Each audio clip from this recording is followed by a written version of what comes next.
Hi everybody, let's start. देखो आज क्या टॉपिक पढ़ना है, रिड्यूसिबल रिप्रेजेंटेशन पढ़ना है हमें। रिड्यूसिबल रिप्रेजेंटेशन पढ़ने से पहले हमें इसमें पढ़ना पड़ेगा कैरेक्टर का, क्योंकि इसमें यूज़ होगा तो हमें सबसे पहले देखना है कि कैरेक्टर कैसे निकालना है।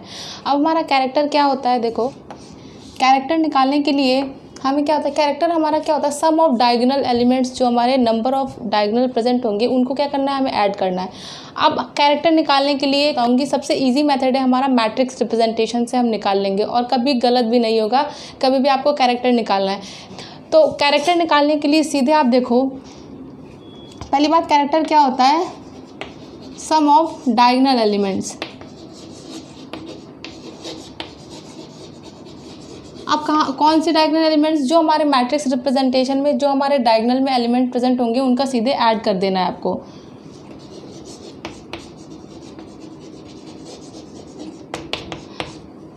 देखो अब क्या करना है, देखो सबसे इजीएस्ट वे हमारा यही है कि हम मैट्रिक्स रिप्रेजेंटेशन से सीखें। मैट्रिक्स से हमारा एक फॉर्मूला आ जाएगा, उसी फॉर्मूले से यूज़ करके हम कैरेक्टर आसानी से निकाल सकते हैं। चाहे CN एक्सिस के लिए निकालो, चाहे हमारी SN एक्सिस के लिए, दोनों का फॉर्मूला डिफरेंट है। एक एक करके मैट्रिक्स रिप्रेजेंटेशन से देखते हैं। अब हमें कैरेक्टर रिप्रेजेंटेशन मैट्रिक्स से CN एक्सिस का हमें कैरेक्टर निकालना है। तो इसके लिए हमारी क्या है, हम मैट्रिक्स ड्रॉ करते हैं। हमारी मैट्रिक्स दे रखी होती है कॉस थीटा साइन थीटा। आपको क्या करना है, आप जो ये मैट्रिक्स में लिख रही हूँ आपको सीधे क्या इसे याद रखना है, ठीक है। कॉस माइनस का साइन थीटा, इसे ऐसे ही याद रखो, कॉस थीटा 0, ऐसे ही इसे याद रखना है। अब देखो इसे क्या करो, सॉल्व कर लो। इसका क्या फॉर्मूला आएगा, ये देखो CN एक्सिस के लिए कैरेक्टर जब निकालना होगा,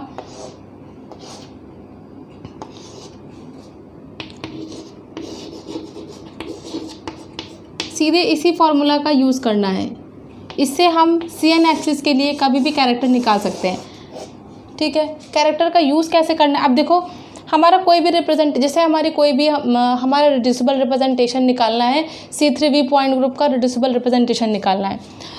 तो अगर हमारा देखो यहाँ पे क्या C3 दे रखा है, C3V में हमारी क्या C3 एक्सिस है, पता है हमें। तो इसमें क्या करना है, हमें इसमें क्या सिर्फ थीटा ही तो रखना है, थीटा की वैल्यू रखनी है 2 cos C3 मतलब 120 डिग्री आपके पास एंगल है, 120 डिग्री प्लस का 1। अब cos 120 पता होना चाहिए, cos 120 माइनस का हाफ होता है, 2 इंटू माइनस का हाफ प्लस का 1, ये आपका यहाँ पे आ गया, और 1 क्या हो गया 0। तो अब हमारा C3 के लिए क्या कैरेक्टर आ गया, 0 आ गया। तो ये तुमने यहाँ से देख लिया, C3 के लिए कैरेक्टर हमारा 0 आया। अब ऐसे ही किसी भी CN एक्सिस के लिए आप कैरेक्टर निकाल सकते हो। C2V का पूछा जाए, जैसे वाटर में हम C2 का निकालते हैं, ये भी देख लो। यहाँ पे देखो जैसे C2V का पूछा गया। अब पूछा क्या, इसको रिड्यूसिबल रिप्रेजेंटेशन में जब क्वेश्चन दिया रहेगा तो उसमें आएगा C2V कोई पॉइंट ग्रुप दे रखा होगा। अब C2V के क्या करोगे, सारे सिमेट्री एलिमेंट्स लिखोगे, उसमें कहीं ना कहीं C2 एक्सिस भी होगी ना, C2x C2y C2z ऐसे एक्सिस प्रेजेंट होगी। तो उसी का तुम्हें C2 का कैरेक्टर पता होना चाहिए। C2 में क्या C2z जैसे हमारी एक्सिस प्रेजेंट होती है, ठीक है। वाटर मॉलिक्यूल C2V का वाटर मॉलिक्यूल का हमारा ये पॉइंट ग्रुप है। वाटर मॉलिक्यूल में कैसे C2Z हमारी एक्सिस प्रेजेंट होती है, ठीक है। अब क्या करना है, सीधे फॉर्मूला आपको याद रखना है, cos थीटा प्लस का 1 क्या करना है। अब C2 का मतलब क्या, 180 डिग्री, cos 180 डिग्री प्लस का 1। 180 क्या होता है, सिंपल cos 180 भी बताया नहीं, cos 120 था, cos 180 होता है हमारा -1 होता है, ठीक है, प्लस का 1, 2 इंटू माइनस का 1 माइनस का 2 प्लस का 1 क्या आ जाएगा, यहाँ पे आया माइनस का 1। तो C2 का कैरेक्टर क्या आ गया, माइनस का 1। तो यहाँ से निकालना बहुत ही सिंपल है, कभी भी कैरेक्टर आपका क्या रॉन्ग नहीं होगा। आप देखो ना, बहुत सारे अभी पेपर दे रहे होगे, तो किसी पेपर में ऐसा ना हताश फील मत करना कि अभी एक बार में नहीं हो रहा, कोई चीज़ एक बार में समझ में नहीं आ रही तो उसको बार बार पढ़ लो, कोई दिक्कत नहीं है। मेरा भी एंट्रेंस एग्जाम एक बार में नहीं निकला था DU का, मैंने उसको सेकंड टाइम दिया था तभी क्लियर होता। तो किसी चीज़ में ऐसे हताश मत हो कि फर्स्ट टाइम नहीं याद हो रहा है, सेकंड टाइम में ऑब्वियसली वो आ जाएगा। दूसरी बार पढ़ो, तीसरी बार पढ़ो, नहीं समझ में आ रहा तो, ठीक है। तो C2 का निकाल लिया कैरेक्टर। अब ऐसे ही क्या C3 का निकाल के दिखा दिया। कोई भी C4 C5 कोई भी एक्सिस दे रखी होगी, इसी फॉर्मूले में पुट करना, सिंपल आपकी निकल आएगी। अब हमें SN के लिए हम कैरेक्टर निकालेंगे।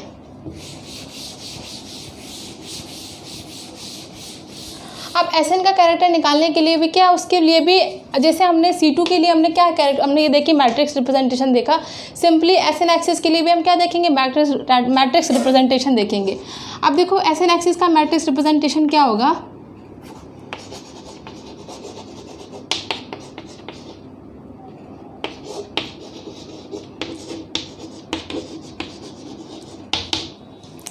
इसकी मैट्रिक्स हमारी क्या है, देखो ऐसे ही सिंपल ऐसे ही याद रखना है, ऐसे ये ध्यान नहीं देना कॉस थीटा कहाँ से आया, साइन थीटा कहाँ से आया, सिंपल यही याद रखना, क्योंकि ये हमारा मतलब का नहीं है कौन चीज़ कहाँ से, ये मैथमेटिक्स का पोर्शन है, हमें क्या है, हमें सिर्फ इसका एप्लीकेबल पार्ट पढ़ना है, ठीक है। अब देखो ये हमारी, हमने पहली वाली जो C2 वाली पढ़ी थी वहाँ पे क्या 1 प्रेजेंट था, यहाँ पे क्या है -1 है, इसकी वजह से इसका क्या फॉर्मूला निकलेगा,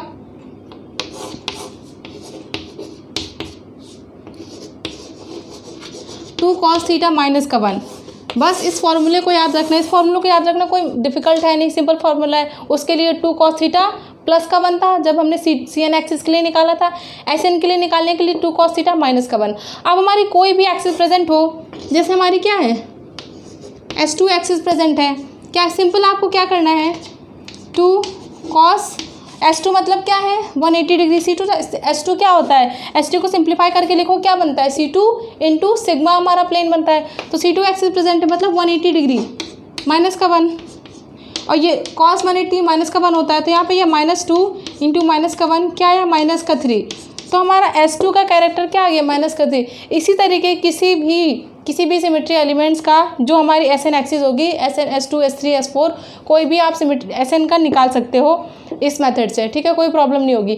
अब इसके बाद हमें देखना है रिड्यूसिबल रिप्रेजेंटेशन, इसको तो निकाल लिया हमने, इसका एक और मेथड है मैट्रिक्स रिप्रेजेंटेशन का, उसकी कोई नीड नहीं है, उसका कोई मतलब ही नहीं है करने का, अगर उसको कोई करा भी रहा है तो इसका मतलब ये है कि आपको बस ये है कि अगर आपको पेपर में कभी करना है, जैसे थ्योरी के पेपर होते हैं कॉलेज में, उसमें भी ऐसे कभी नहीं पूछा जाता कि मैट्रिक्स आप ड्रॉ करो, अगर मैट्रिक्स पूछी भी जाती है तो इसी मैट्रिक्स को पूछा जाता है, वो लॉन्ग वाला मेथड मैट्रिक्स का नहीं पूछा जाता है।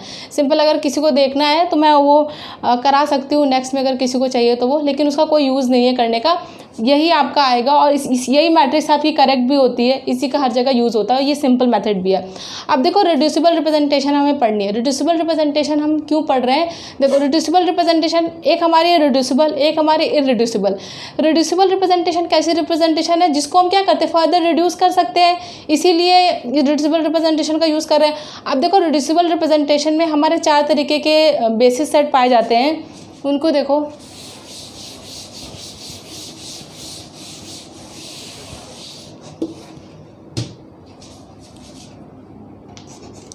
अब हम रिड्यूसिबल रिप्रेजेंटेशन में देख रहे हैं,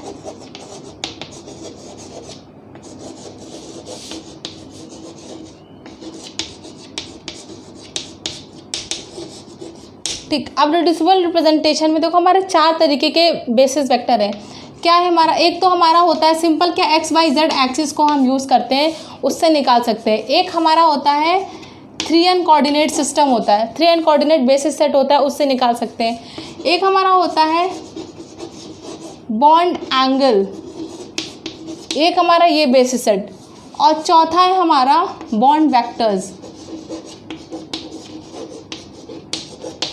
बॉन्ड वेक्टर या बॉन्ड लेंथ, एक सेकेंड, बॉन्ड वेक्टर, हाँ बॉन्ड वेक्टर या बॉन्ड लेंथ, दोनों में से कुछ भी बोल सकते हो इसे।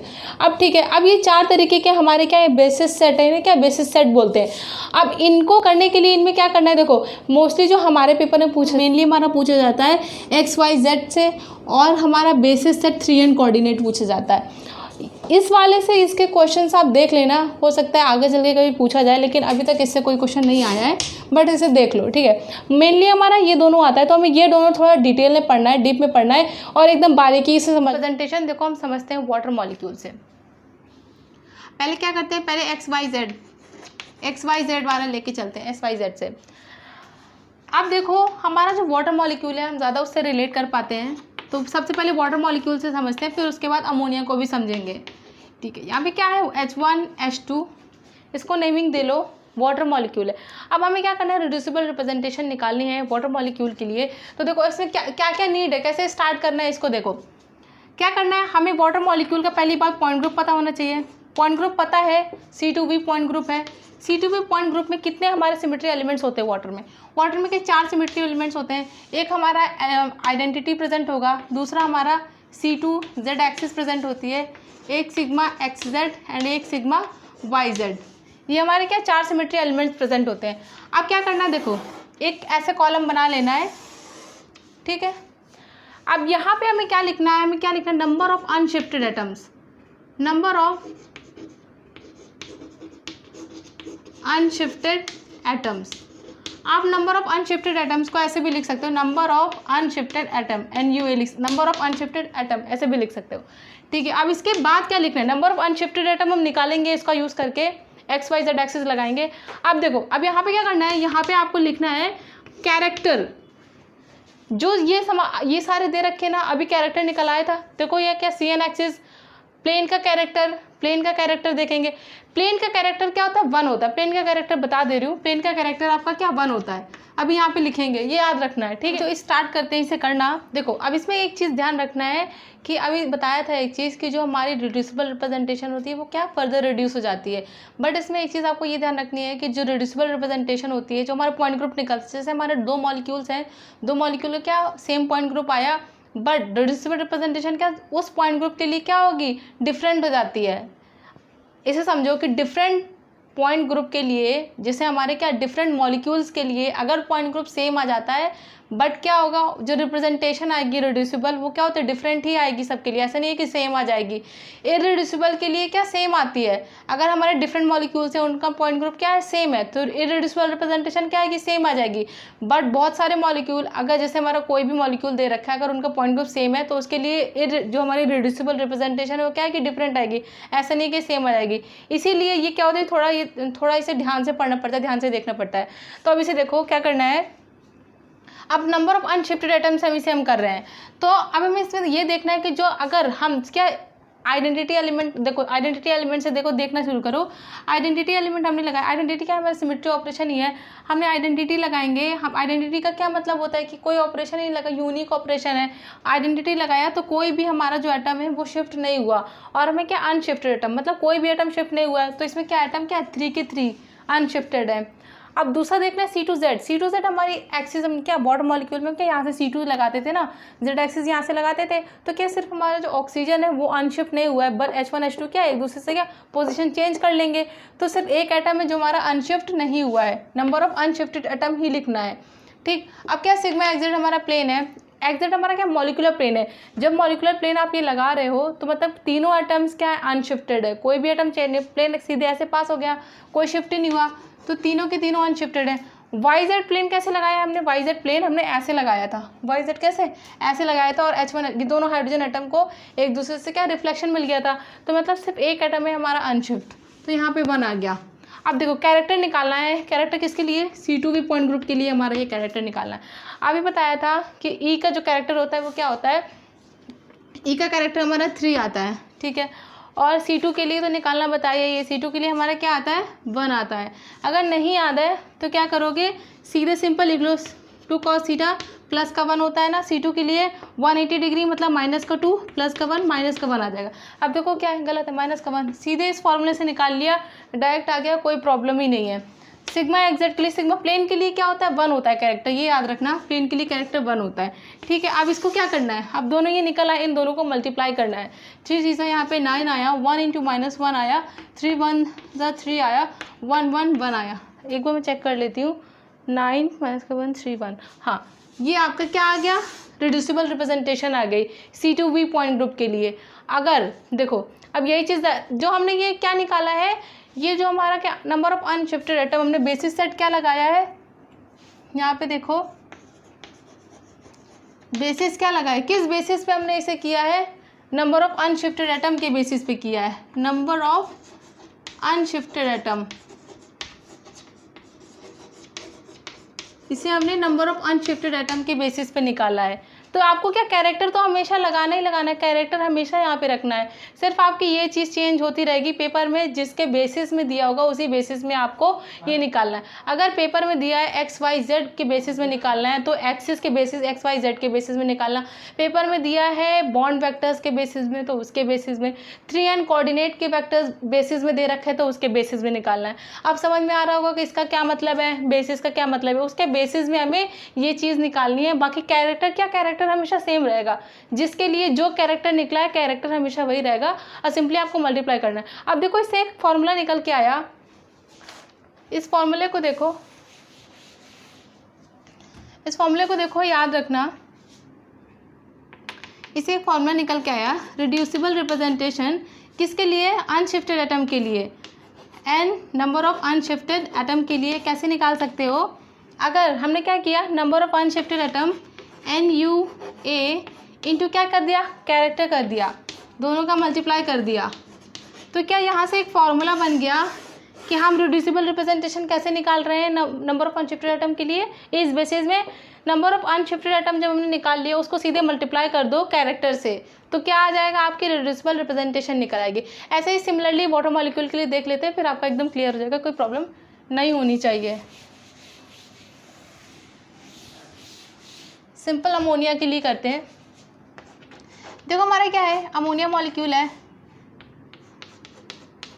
अमोनिया से भी हम अच्छे से फैमिलियर हैं, हाइड्रोजन, ठीक है, 1 2 3 दे लो, ठीक, ये हमारा अमोनिया है। अब देखो स्टार्ट कैसे करना है, सिंपली आपका जब भी पूछा जाए रिड्यूसिबल रिप्रेजेंटेशन अमोनिया के लिए, या तो आपको मॉलिक्यूल दे रखा होगा, मॉलिक्यूल दे रखा होगा तो मतलब क्या पूछेगा, आपको पॉइंट ग्रुप पता होना चाहिए, मतलब क्या वो आपको एकदम स्टार्टिंग से ले जा रहा है कि पॉइंट ग्रुप भी पता होना चाहिए, सब कुछ पता होना चाहिए। या तो आपको क्या कहेगा, सीधे क्या कहेगा, C3B मॉलिक्यूल के लिए निकाल दो, लेकिन ये दे रखा होगा, क्योंकि अगर ये नहीं दे रखा होगा तो किसके बेसिस पे आप एक्सेस लगाओगे, अनशिफ्टेड एटम कैसे देखोगे, तो मॉलिक्यूल पे गिवन होगा, ठीक है। अब सिंपल हमें अमोनिया में C3B पॉइंट ग्रुप होता है, इसके सिमेट्री एलिमेंट पता चल गया C3B के। C3B में क्या क्या प्रेजेंट होता है, एक हमारी आइडेंटिटी होगा, C3 एक्सिस होगी, और हमारा क्या सिग्मा बी प्लेन होते हैं, कितने, 3 सिग्मा बी प्लेन होते हैं हमारे इसमें, ठीक है।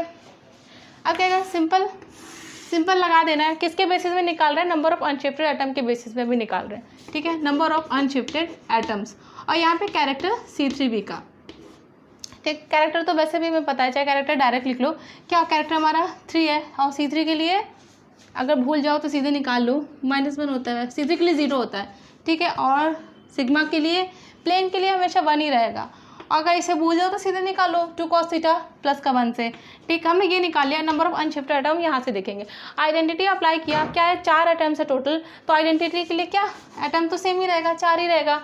C3 हमने एक्सिस लगाई, C3 एक्सिस क्या हमने यहाँ से पास करा, चाहे C3Z लिख दो इसे, C3 एक्सिस हमने यहाँ से पास कराई थी, C3 के सिर्फ नाइट्रोजन से पास होकर गई थी, और ये तीनों एटम क्या एक दूसरे से एक्सचेंज हो गए थे, यहाँ पे आ जाएगा था, तो सिर्फ एक एटम, सिर्फ हमारा एक एटम क्या है, अनशिफ्टेड है, तो यहाँ पे 1 आ गया। अब क्या, सिग्मा बी प्लेन है, सिग्मा बी जो हमारा प्लेन है वो कैसे किया था, हमने कैसे सिग्मा बी प्लेन पास किया था, नाइट्रोजन और हाइड्रोजन से होके पास किया था, और इन दोनों ने आगे पीछे अपने आप को रिफ्लेक्शन दिखाया था, ठीक है, रिफ्लेक्शन इन दोनों ने दिखाया। अब सिर्फ NH से हमारा पास होके गया था, तो यहाँ पे अनशिफ्टेड एटम क्या है, 2 है, नाइट्रोजन और हाइड्रोजन, ठीक।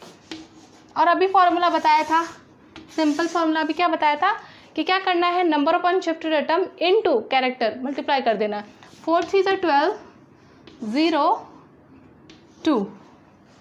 लेट मी चेक अमोनिया के लिए, राइट, ठीक है, अमोनिया के लिए ये आएगा। अब देखो इसमें निकालना कोई डिफिकल्टी तो नहीं है, क्या है, कैरेक्टर हमें पता है, कैरेक्टर निकाल लिया हमने सीधे फॉर्मूले से।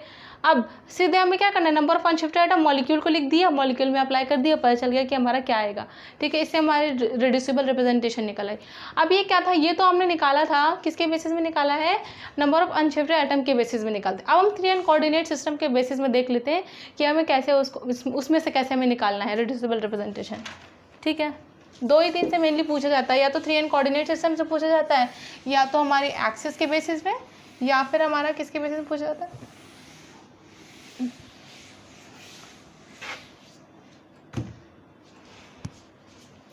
अब देखो हमें क्या करना है, हमें रिड्यूसिबल रिप्रेजेंटेशन किसके बेसिस में निकालनी है, अब 3 एन कोऑर्डिनेट सिस्टम की बेसिस निकालनी है।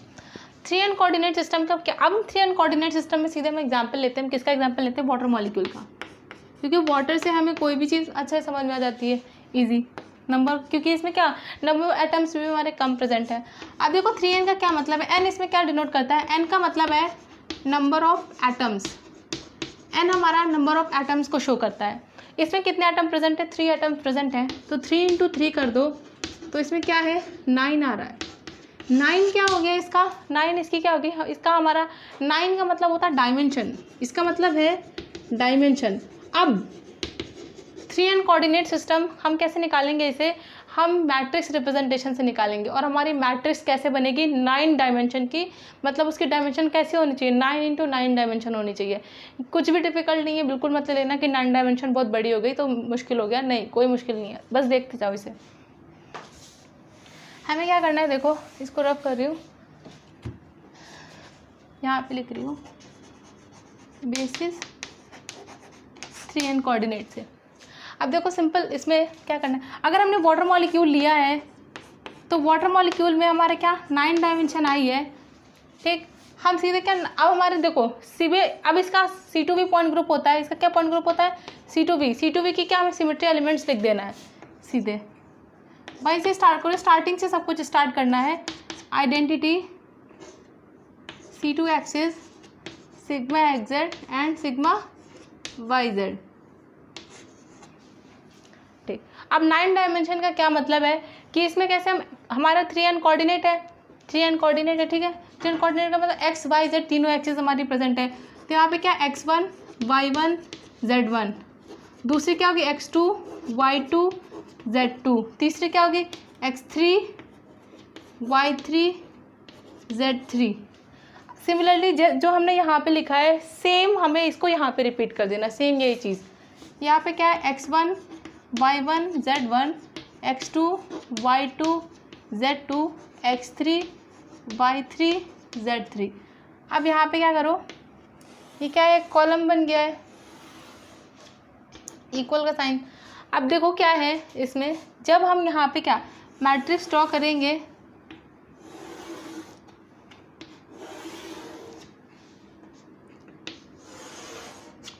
हमारा कुछ ये ऐसे बनेगा। अब देखो हमें क्या करना है, x1 अब हमें लगाना है कि हमारे ये ऑपरेशंस लगाते जाएंगे इन्हीं एक्सिस पे। देखो जब हम आइडेंटिटी ऑपरेशन लगा रहे हैं x1 पे, तो हमारा क्या है, सिर्फ हमारा क्या x1 हमारा क्या हो जाएगा, x1 चेंज नहीं होगा, y1 z1 क्या हो जाएंगे, x1 सिर्फ हमारा चेंज नहीं होगा, y1 z1 चेंज होंगे तो वो क्या हो जाएंगे, 0 हो जाएंगे, ठीक। और इनको भी क्या 0 लिख दोगे इस एक्सिस, पहले हम ये लगा रहे हैं ना, तो ये सब ये सारे क्या हो जाएंगे, 0 हो जाएंगे। काउंट कर लो यहाँ पे क्या 1 2 3 1 2 3 1 2, यहाँ पे 3 3 3 के हो गया। अब हम क्या करेंगे, y1 सिमिलरली हम क्या लगाएंगे, y1 लगाएंगे, तो यहाँ पे क्या हो जाएगा, y1 हमारा चेंज नहीं होगा, बाकी क्या, बाकी सारे चेंज हो जाएंगे। सिमिलर यही देखना है। अब हम z1 के लगाएंगे तो z1 हमारा क्या चेंज नहीं होगा, बाकी क्या होंगे, बाकी हमारे सारे चेंज हो जाएंगे। सिमिलरली हम क्या x2 लगा रहे हैं, x2 लगाएंगे तो हमारा x2 चेंज नहीं होगा, सीधे यहीं से देखो x2 चेंज नहीं होगा, बाकी क्या होंगे, बाकी सारे चेंज आएंगे। यहाँ पे 0 लगा लो। अब यहाँ y2 लगाएंगे तो y2 चेंज नहीं होगा, हमारा जो चेंज नहीं होगा वो हमारा 1 रहता है, बाकी सारे 0 हो जाते हैं। यहाँ पे z2 लगाया तो z2 चेंज नहीं होगा, बाकी क्या हो जाएंगे, हमारे 0 हो जाएंगे। सिमिलरली हमने x3 लगाया तो हमारा x3 चेंज नहीं होगा, बाकी क्या 0 हो जाएंगे। y3 हमारा चेंज नहीं होगा और सिमिलरली z3 चेंज नहीं होगा, बाकी सारे क्या हो जाएंगे, बाकी सारे चेंज होंगे, जो चेंज हो जाते हैं उन्हें हम 0 से रिप्रेजेंट कर रहे हैं यहाँ पे, ठीक है। अब क्या करना है, देखो अब ये जब हम ये लगाएंगे तो हमारा क्या यहाँ पे क्या कॉमन आ जाएगा ना, यहाँ पे x1 y1 z1 कॉमन आ जाएगा, x2 y2 z2 कॉमन आ जाएगा, एंड यहाँ पे x3 y3 z3 कॉमन आ जाएगा। तो हमने ये अलग से कॉलम लिख लिया। और सिंपल ये क्या करना है, हम इसमें क्या करते हैं, ट्रेस जो हमारी एलिमेंट्स होते हैं, ट्रेस डायगोनल जो एलिमेंट प्रेजेंट होते हैं उसे क्या सिंपल हम ऐड कर लेते हैं, ठीक है। तो इसमें भी क्या करना है, ऐड कर लेना है। जब इस सबको ऐड करोगे तो क्या आएगा, ऐड करो 1 2 3 4 5 6 7 8 9, तो क्या आया 9 आया। अब देखो इसका सिग्निफिकेंस क्या है, जो हमने ये 3n कोऑर्डिनेट बनाया, 3n का यहाँ पे क्या था 9 डायमेंशन की मैट्रिक्स बनी थी, तो हमारी क्या हमने 9 डायमेंशन की मैट्रिक्स बना ली, 3 × 3 की हमारी मैट्रिक्स बनी, ठीक है। x1 y1 z1 पता चल गया थी। इस मैट्रिक्स रिप्रेजेंटेशन से हमें क्या पता चला, सिमिलरली क्या करना है, तुम ऐसे करोगे। अब इसके बाद क्या है, अब यहाँ से जो हमने इसके पहले निकाला था नंबर ऑफ अनशिफ्टेड एटम से, सेम वही चीज़ है कि जो नंबर ऑफ अनशिफ्टेड एटम से हम निकालते हैं क्या वही फॉर्मूला निकल के आता है। सिर्फ ये इसका क्या लॉन्गेस्ट रिप्रेजेंटेशन है कि जो 3n कोऑर्डिनेट का क्या है 9x9 मैट्रिक्स से। तो ये मेथड बहुत ही लंबा पड़ जाता है, तो कभी भी इसको यूज़ करना ही नहीं है। सिंपल क्या वही वाला मेथड यूज़ करना है कि यहाँ पे क्या है, जैसे अब देखो 3n कोऑर्डिनेट में क्या यहाँ पे हमारी x एक्सिस रहती है x1, यहाँ पे y1 और यहाँ पे z1। सिमिलरली वाटर के लिए यहाँ पे क्या x2, यहाँ पे z2 और यहाँ पे क्या y2। सिमिलरली यहाँ पे x3, y3 एंड z3। तो ये हमने सीधे एक्सिस, ये हमारी क्या सीधे एक्सिस लगा दी और यहाँ पे इतने लंबा रिप्रेजेंटेशन से, अब लंबे रिप्रेजेंटेशन से हमारा करना क्या बहुत ही मुश्किल हो जाएगा। तो हम क्या करते हैं नंबर ऑफ अनशिफ्टेड वाला पैटर्न लगाते हैं। जब भी आपको क्या 3n कोऑर्डिनेट का पूछेगा, 3n कोऑर्डिनेट से निकालो कि रिड्यूसिबल रिप्रेजेंटेशन निकालनी है, तो आपको क्या सिंपल वही पीछे जब भी एक कराया था वाटर मॉलिक्यूल अमोनिया मॉलिक्यूल का, आपको वही यूज़ करना है। क्या करना है, नंबर ऑफ अनशिफ्टेड एटम निकाल लेना है और फिर उसका कैरेक्टर लिख देना है, दोनों को मल्टीप्लाई कर देना है, आपका रिड्यूसिबल रिप्रेजेंटेशन निकल आएगा। तो सिंपल आपको वही मेथड फॉलो करना है, कोई और मेथड फॉलो नहीं करना है। ठीक है, अब ये रिड्यूसिबल रिप्रेजेंटेशन समझ में आ गया होगा। इसके बाद नेक्स्ट में पढ़ेंगे इररिड्यूसिबल रिप्रेजेंटेशन। अभी हमने किससे करा, 3n कोऑर्डिनेट से करा। सिमिलरली आपको क्या कर बॉन्ड वेक्टर पूछा नहीं जाता इसलिए वो नहीं करा रही हूँ। बाकी क्या है, अगर किसी को चाहिए समझना है तो करा सकते हैं। ठीक है, इतना समझ में आ गया होगा। Thank you so much.